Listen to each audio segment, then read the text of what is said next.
Bonjour, je m'appelle Clotilde, je suis en deuxième année à l'ENSAE que j'ai intégré après un bac S mention très bien et 2 années de prépa au lycée Henri IV et je souhaite donc enseigner les mathématiques et la physique et aujourd'hui je vais vous parler de la mécanique céleste.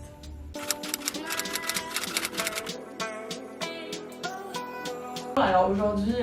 on va aborder le sujet de la mécanique céleste qui permet notamment d'étudier le mouvement d'astres par rapport à d'autres astres. Et donc on va se concentrer sur un exemple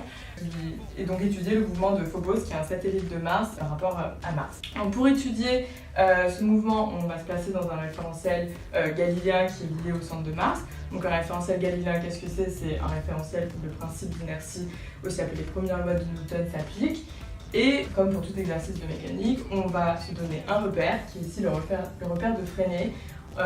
lié au centre de Mars et engendré par deux vecteurs, vecteur tangentiel et vecteur normal. Donc on a quelques grands résultats importants à connaître, notamment la vitesse du satellite, qui a donc cette forme, racine de G fois la masse de Mars sur la distance qui sépare Mars et Phobos, la période, qui est tout simplement le périmètre du cercle divisé par la vitesse, et l'accélération qui a donc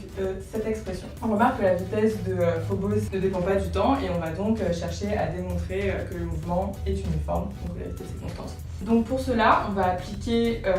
la seconde loi de Newton qui implique que la somme des forces extérieures qui s'exercent sur Phobos est égale à sa masse fois son accélération. Donc ici on va négliger l'attraction des autres astres sur Phobos et donc il y a une seule force qui s'exerce sur Phobos, à savoir la force d'attraction que Mars exerce sur Phobos, qui a pour expression G fois masse de Phobos fois masse de Mars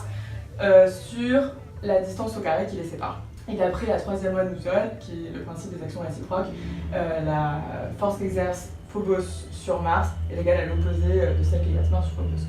Donc en appliquant la seconde loi de Newton, qui peut aussi appeler le principe fondamental de la dynamique, on obtient que donc, la force de Mars sur Phobos est égale à sa masse fois l'accélération, et donc on obtient que l'accélération est égale à cette expression qui n'a uniquement une composante que suivant le vecteur normal, et donc on en déduit, comme A est égal à dV sur dt